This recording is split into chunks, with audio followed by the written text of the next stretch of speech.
My name is Nancy K. Nance, and I am 37 years old. I have two kids from my previous marriage, my son, who is 9, and my daughter, who is 7.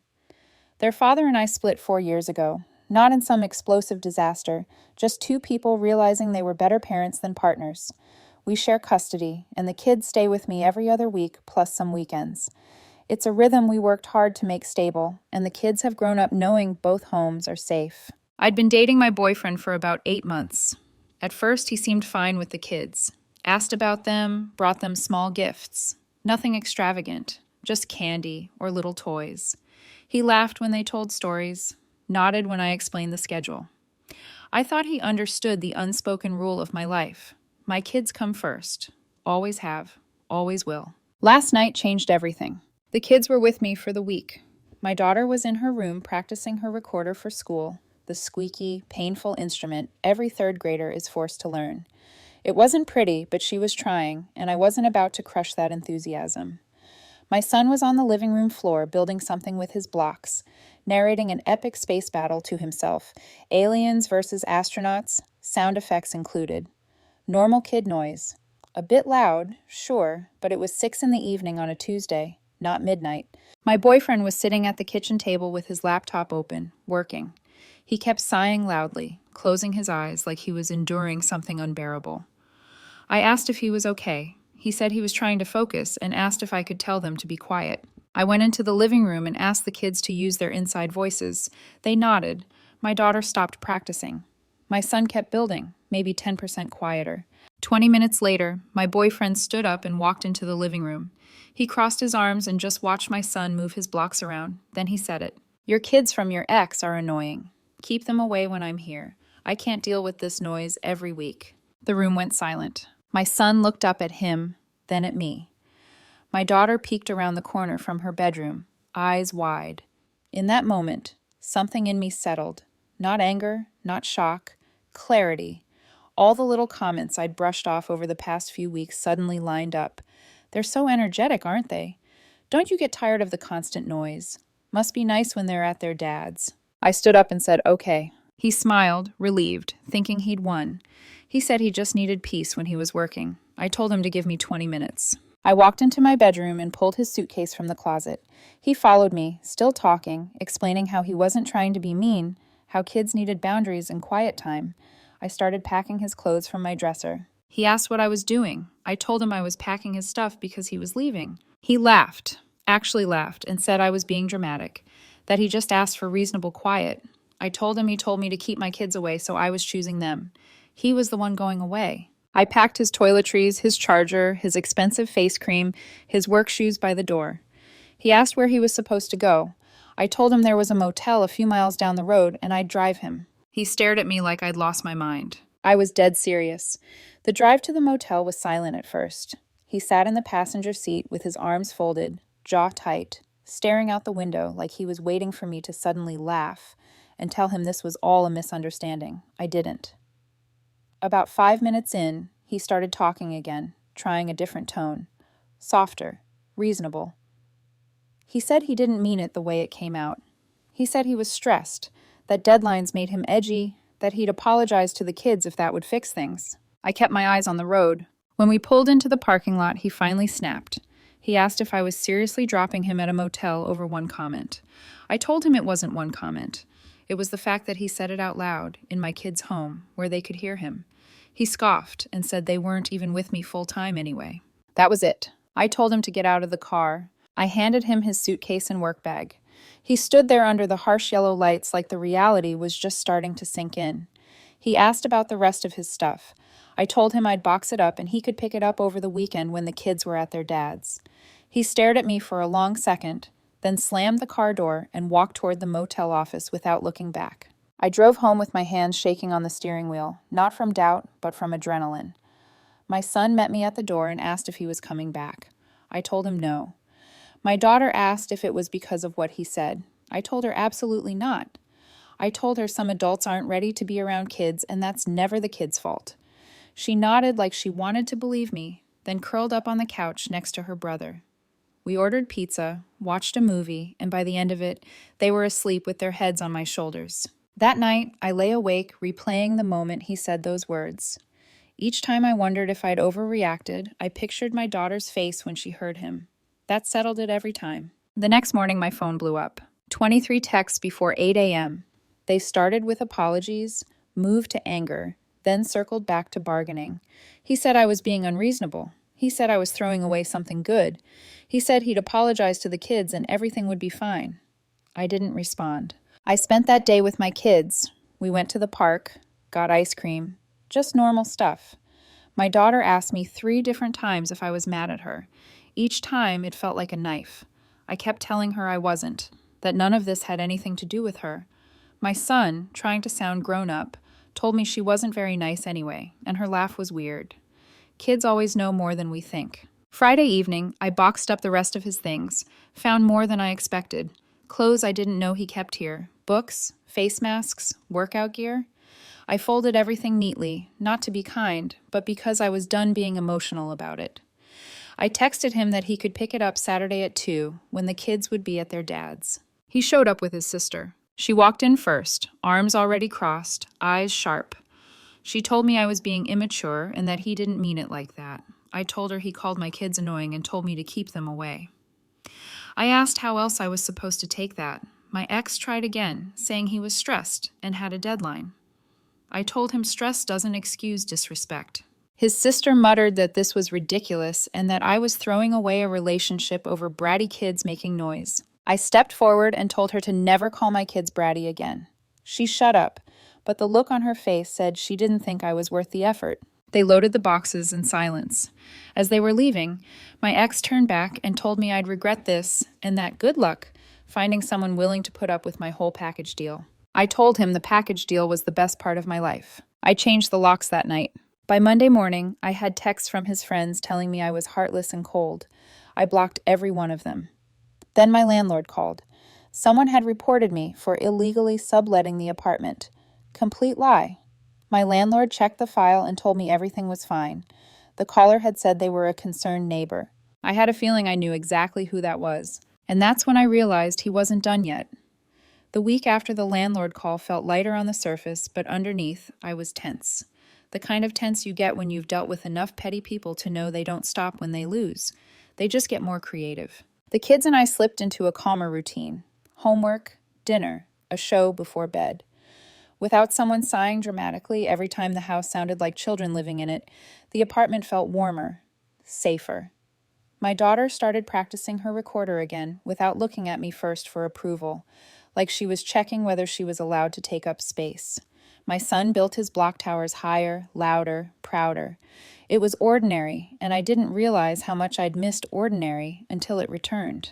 Then Wednesday night, my daughter's teacher called. There had been an incident at school during pickup. My ex-boyfriend had shown up right at dismissal time. He tried to talk to my daughter, told her he missed her, that he wanted to explain, that I'd gotten the wrong idea.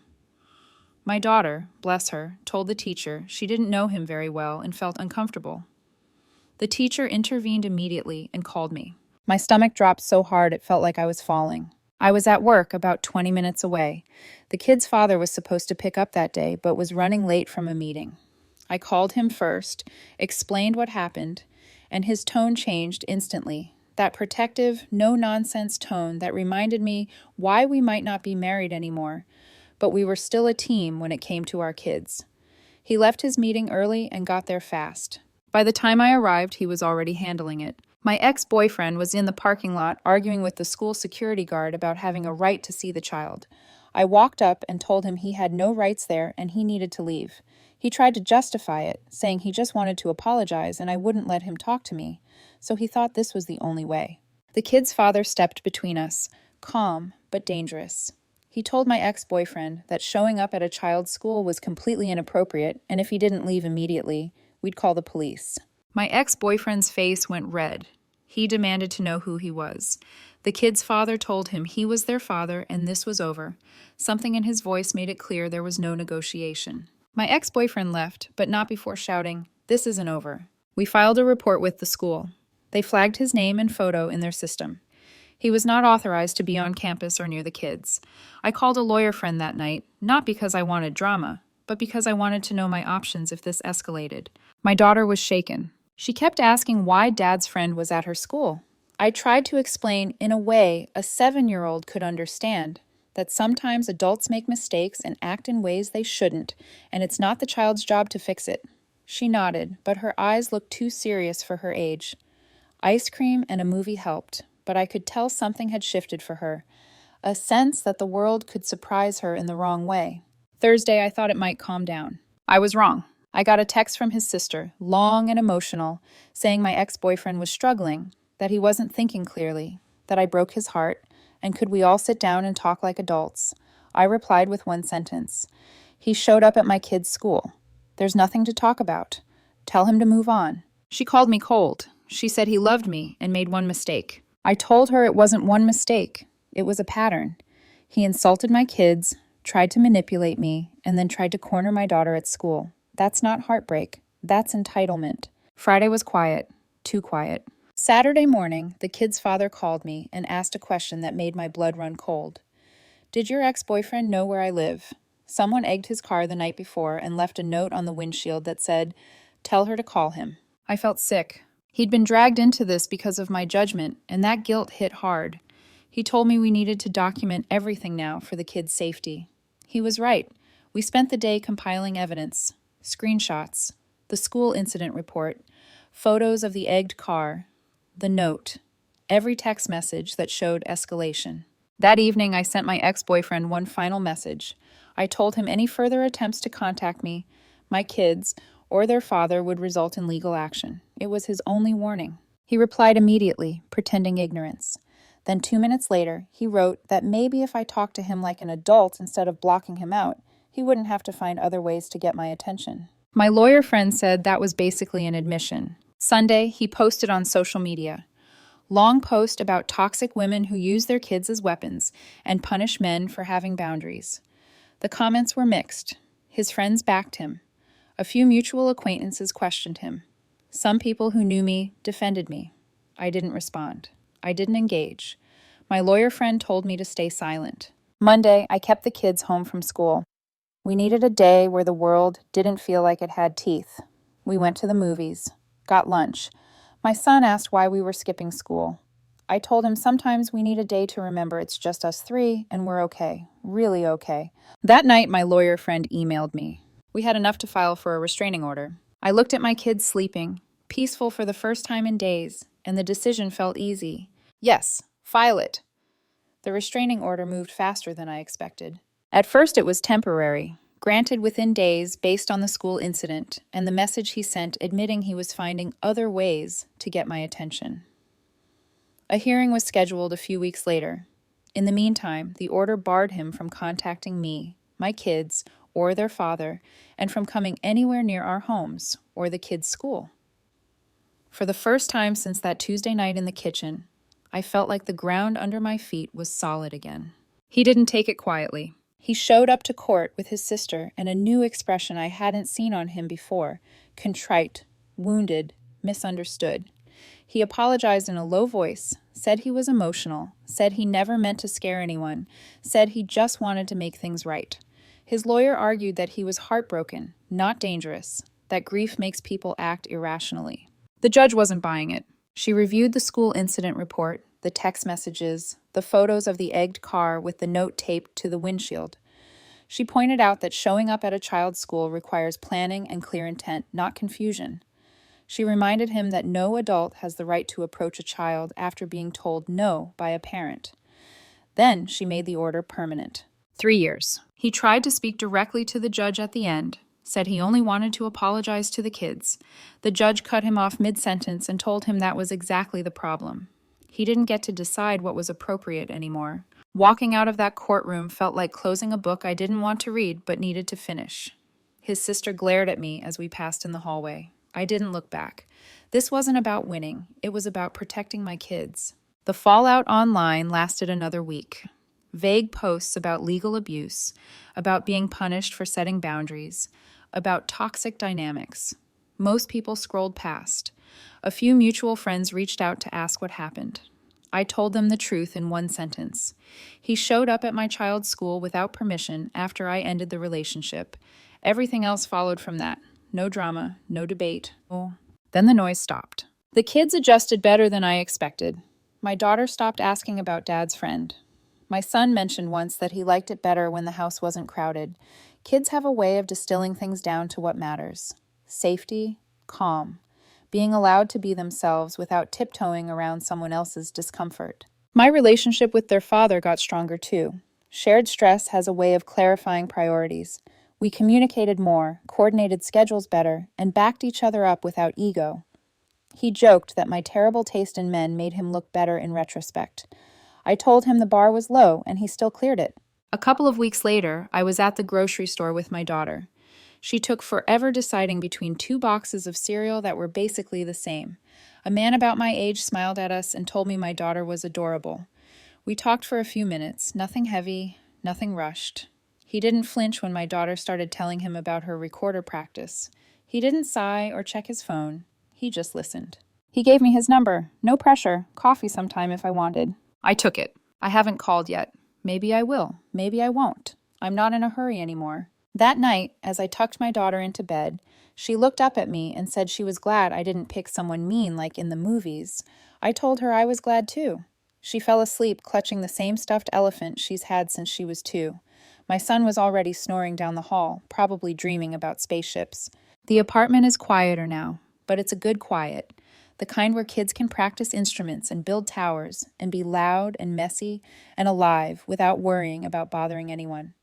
Someone asked me if I had any regrets. Only one, that I didn't see it sooner. But you can't change the past, you can only protect your future. And my kids' future doesn't include anyone who sees them as annoying or inconvenient. I chose them without hesitation, without apology, and without regret. We're doing good. Really good.